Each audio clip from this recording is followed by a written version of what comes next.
Okay, so before we start, just saying it again, I really want to thank you, Investment New South Wales, for all the support through the Space Hub and to the Fast Start program. I think we're very, very lucky to have that close relationship now where we can help one another for what we deliver, but also kind of, work and think through together how we can better support the ecosystem. So thank you very much. Okay, hi everyone. It's great to see you. What we're going to do first is that I'm going to ask you one question. But before you answer, if you could also introduce yourself and tell a bit what your company is doing, that would be great.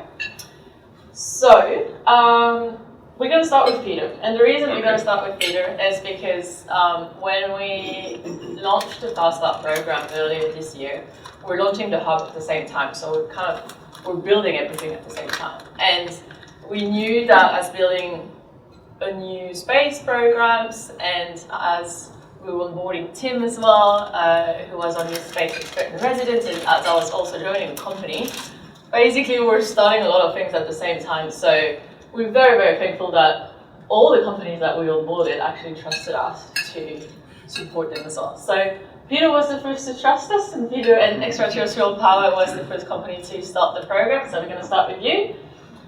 If you could tell me, looking back 6-8 months ago, when you decided to join the program, where were you at, and what were you trying to achieve at that time?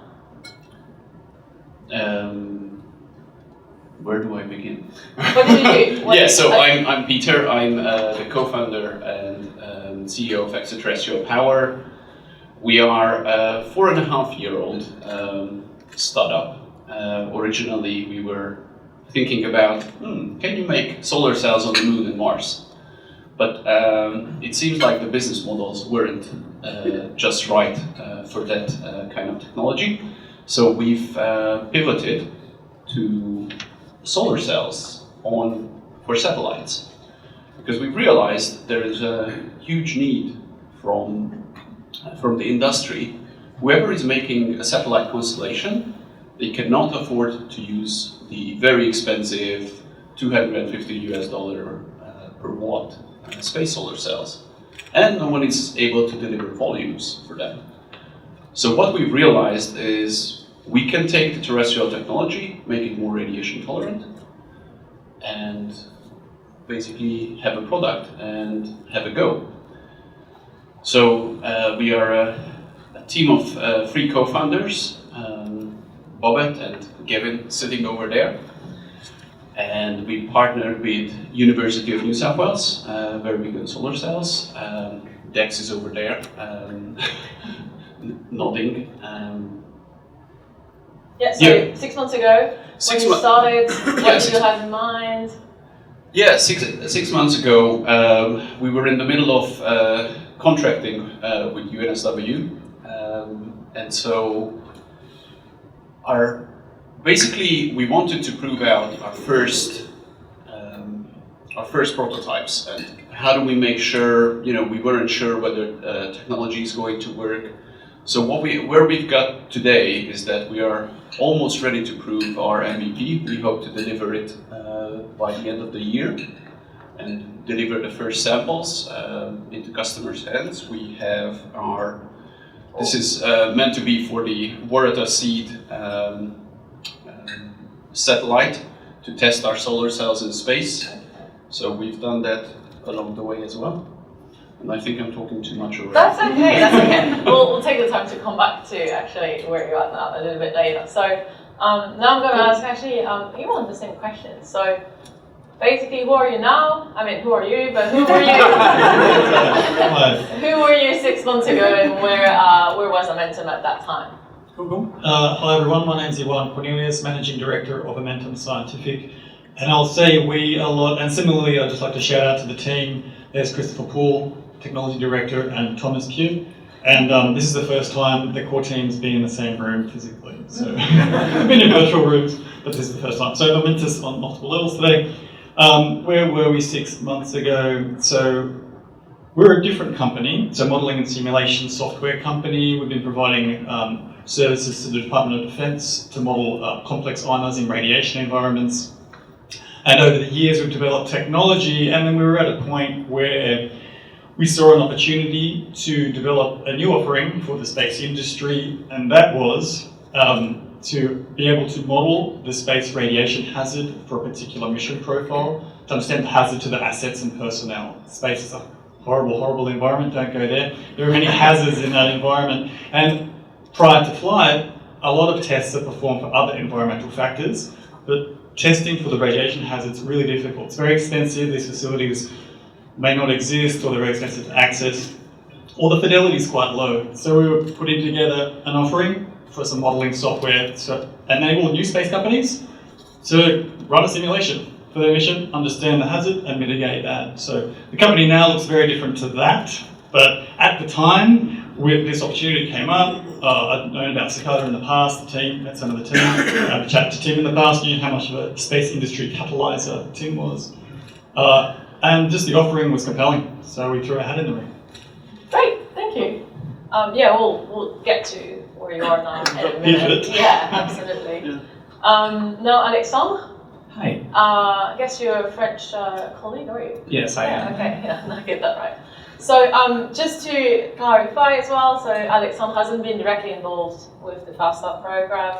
We had a couple of other people, and it looks like now one of them in the US and one of them is in South Africa. So Indeed. Yeah, so we've got Alexandre here from the same research group who is representing them. So welcome. So if you could tell us a little bit more about Astrocyte and about the reasons as well that pushed the team to actually join the program. Yes, absolutely. So I'm part of a research group at Western Sydney University, and we specialize in neuromorphic technologies, that is silicon-based sensors, like what we have in our smartphones, but with a structure inspired by the human brain or the human eye. And Greg Cohen at some point pointed one of the sensors at the sky and realized that they're actually really good at finding satellites. So that's how the Astrocyte started. So to grossly oversimplify, the sensor was installed in a shipping container and turned into a mobile observatory that can deploy to perform SSA, space situational awareness. But to reach the market, we really needed to understand what the need was from the perspective of the customer. And SSA is a complex space with governmental customers, but also commercial customers. So really that was the goal 6 months ago, figure out how we could best position our technology to reach the market. Okay, thank you very much. I guess for Graham's colleague, when we talk about space situational awareness or space domain awareness, we're looking at everything that is flying in space, meaning debris, objects, for rain, unknown things, but very important to monitor for safety of missions, but also potentially there is wall defense aspect to it, obviously. So, yeah, thank you very much for that. So moving on, we will just trying to get really into what happens for you doing Fast Start, what are the main learnings you had. So Peter, let's get back to you again. Let's say, obviously, you went through two kind of roads at the same time, right? There is always a product/technological roadmap that you've got, but you've got also a lot to do to, test your market and figure out your customers, then find partners and all that. So if you can just walk us through a little bit what you achieved throughout the program on both ends, and comparing to, what you had in mind at the beginning of the program as well. Yeah, okay. Again, a big question, right? Yeah. Just everything. So during the program, as we've, Tim put us in order. It's like, okay, here are your OKRs, and from that point onwards, like we had the 4 OKRs, and from that point onwards, even my task list at home was like, okay, it's on paper right now, but it's 4 categories. So I always have a long task list, and so it helped a lot to put it into structure, and it helped a lot as well. So next to Tim, here is Trent as well, who was one of our mentors, and June. No. Not here today, but they helped a lot on, how to frame it, how to frame the offering, and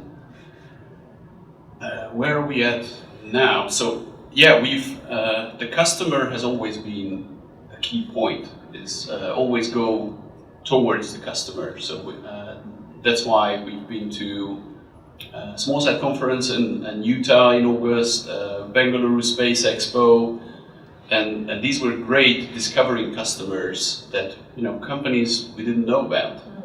So that was good, and it verified our assumptions. We managed to meet most of those people over there that we've been talking remotely. So that was brilliant. And you also use that customers' input regarding the kind of targets you will have to set for your sources as well, right?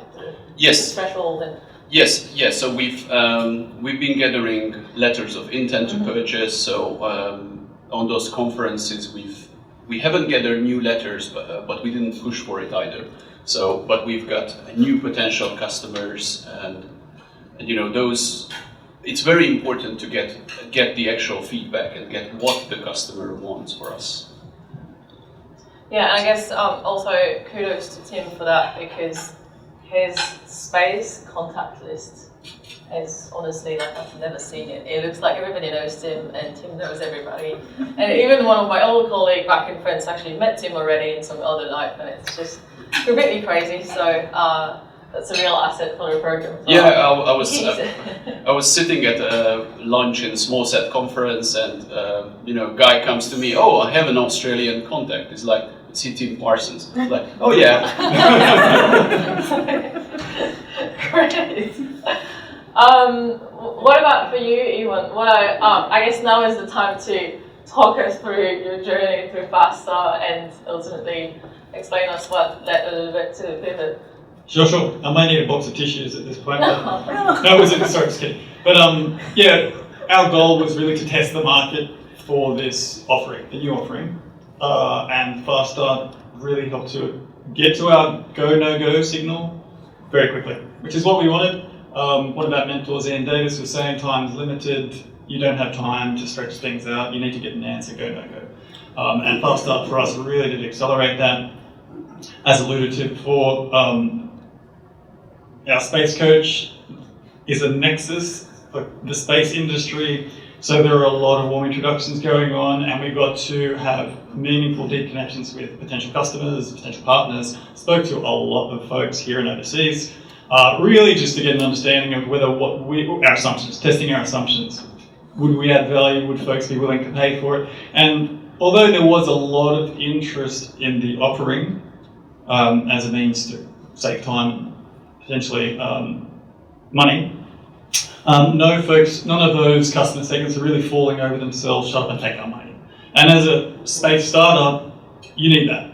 Like, you need folks it needs to be compelling for both parties, for the customer and for yourself as a business. So we didn't really see that, and at the same time, we were getting pulled in another direction from existing and potential customers, which is actually in the field of space domain awareness as well. And so, yeah, made the tough decision to park, perhaps temporarily if our timing's off, our beloved idea, and to, focus on another opportunity. And I guess it makes you, hopeful to see Liam from growing here. Yes, so we still stay. Great. Thank you for sharing that with us. Alexandre, up to you now. Can you walk us a little bit through what has been done along the program regarding AstroSite and the whole project to be turned into kind of a commercial project as well? Because I know, the research side you're part of will stay as a research group, but what's happening on the commercial end? Yes, absolutely. I'm not completely speaking from my personal experience. So I interacted with Jonathan to get his feedback on this. So for him, the most valuable aspect was really to get in touch with people from the space domain that really described what they needed. This is more generally true because we are a very applied research group, so we like solving problems, and ultimately what we need is to understand what problems the industry faces. And in particular for SSA, it can be hard to pinpoint the problems because nobody likes to talk about what doesn't work.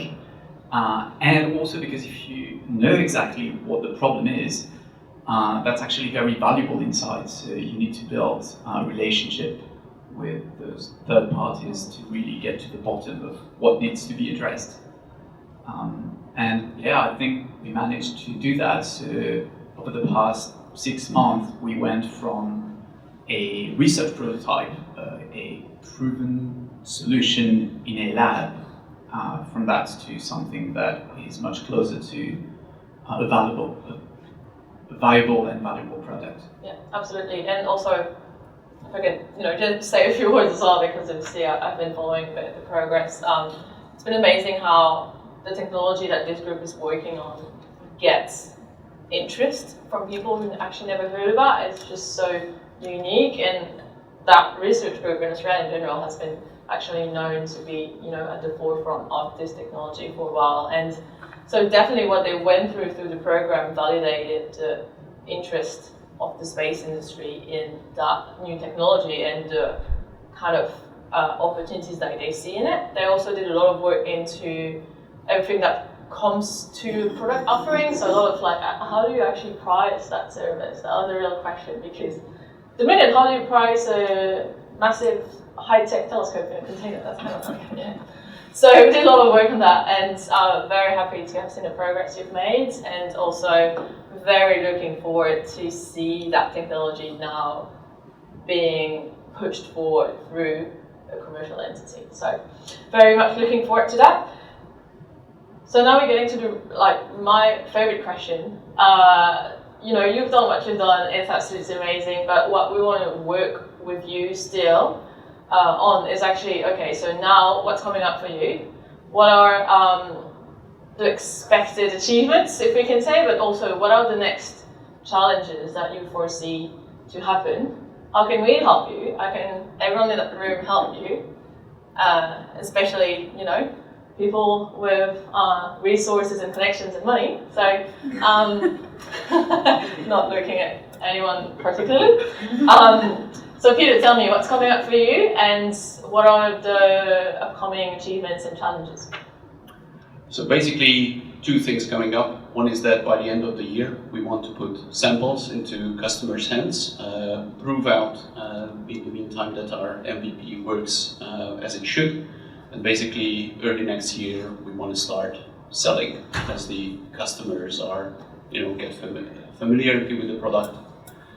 And the next challenge is fundraising. So we'll be beginning our fundraising journey right now. Great. Maybe a word on where to see? Yes. So yes, the other thing is we are looking to fly next year on multiple missions so that customers can make sure that it performs in space, as we said. Great. Qualify it. Real space flight. That's great. Yes, absolutely. Everybody's going to space next year. That's amazing. What about you, Iwan? What's coming? Next challenges? Sure.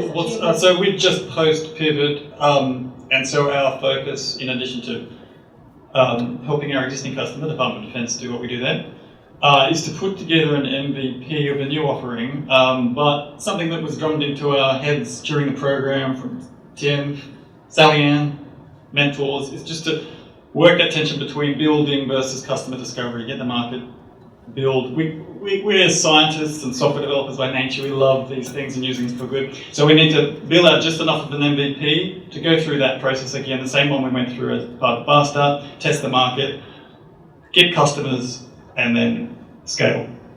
So we're in a bit of stealth mode at the moment, so there's not a lot of detail there because we're still figuring it out. But yeah, to be continued. Right. And as far as an ask goes, any connections, any introductions to the space traffic management, space domain. We should have a talk.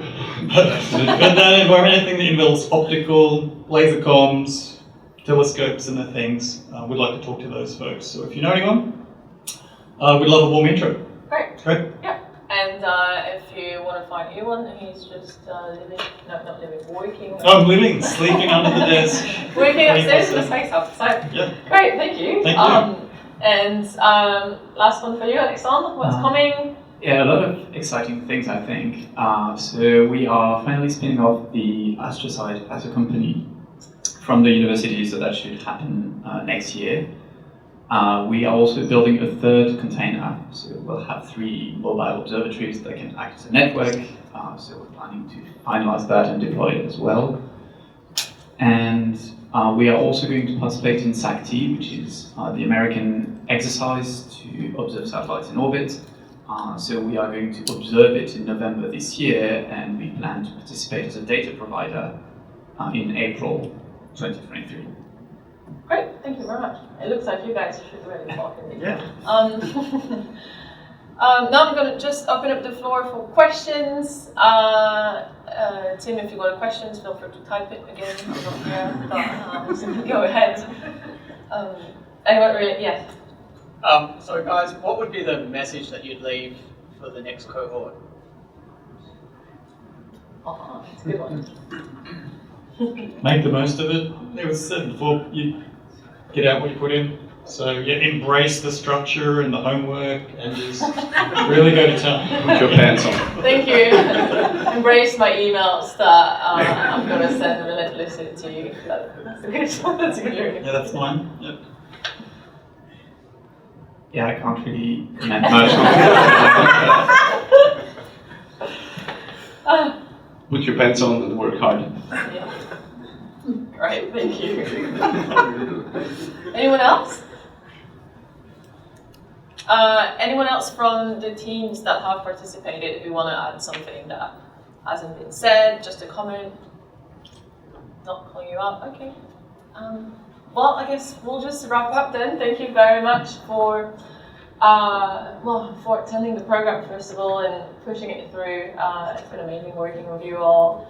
I'm so grateful as well that we'll continue seeing you and supporting you and seeing where we go. And now we've got certificates for you as well.